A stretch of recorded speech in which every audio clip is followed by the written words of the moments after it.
Kelsey Mitchell has finally broken her silence. After months of carefully measured interviews and polished press lines, the veteran heartbeat of the Indiana Fever has delivered the kind of raw, unfiltered truth that forces everyone to stop and listen. This wasn't the typical sports soundbite.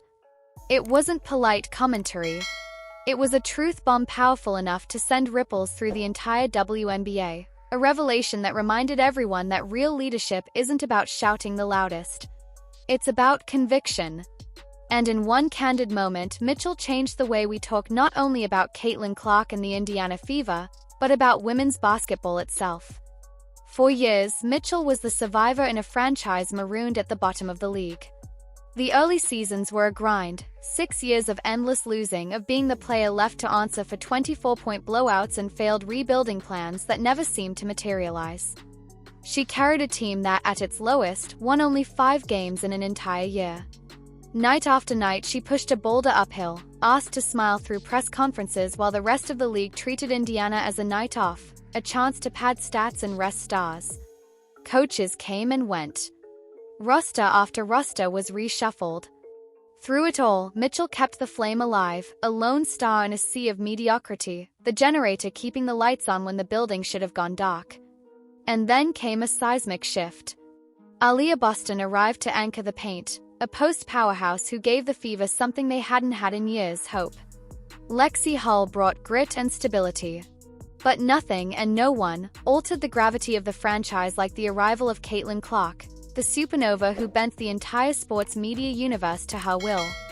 Suddenly, Indiana was no longer a punchline. They were headline news. National sellouts followed. Primetime games became routine. International media descended. Clark's impact wasn't just about points or assists, she transformed the very way people talked about the WNBA. Which is why Mitchell's words about her young teammate struck like a tectonic plate shift. Caitlin, she said, has changed the world, changed the dynamic of basketball itself. Let that sink in. This wasn't empty praise or generic "she's a great teammate." This was a veteran who had every reason to be bitter, the player who endured years in the wilderness, looking straight into the camera and acknowledging that without Caitlin Clark none of this happens. The sellouts. The global attention. The Fever's sudden relevance. All of it. And yet, what made Mitchell's statement even more powerful was what it lacked: jealousy. There was no bitterness in her voice, no passive-aggressive undertone, no trace of resentment that the spotlight had shifted. Instead, there was admiration, even affection.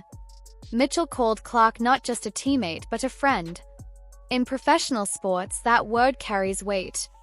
It's not casually tossed around. It means the chemistry is real, that egos have not poisoned the locker room, that the brightest star hasn't dimmed the others but helped them shine. Mitchell's own game has flourished in Clark's orbit. Her scoring is as lethal as ever, but now it comes with recognition that once eluded her.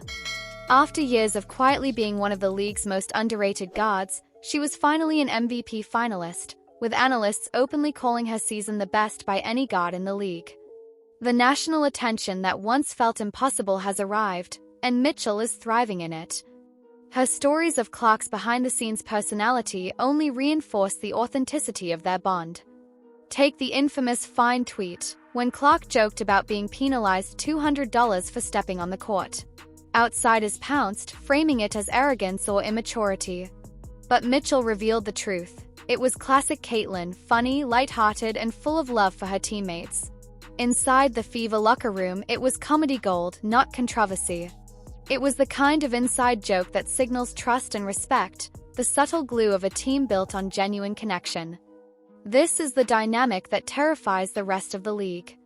Mitchell, Clark, Boston, and Hull are not just a playoff team, they are the blueprint for a dynasty. Mitchell even hinted that she would take a pay cut if it meant keeping the core together, an almost revolutionary gesture in an era when chasing the biggest contract is the norm.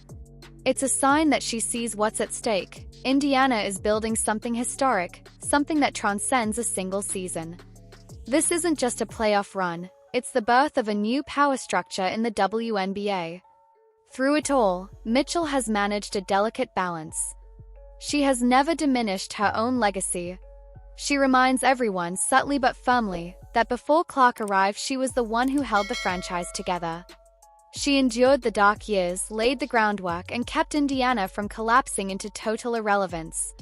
Without her resilience, there might not have been a platform for Clark to step onto. That is an undeniable truth. And yet she welcomes the future. Mitchell doesn't fear competition, she embraces it. Her words weren't a surrender, they were a manifesto.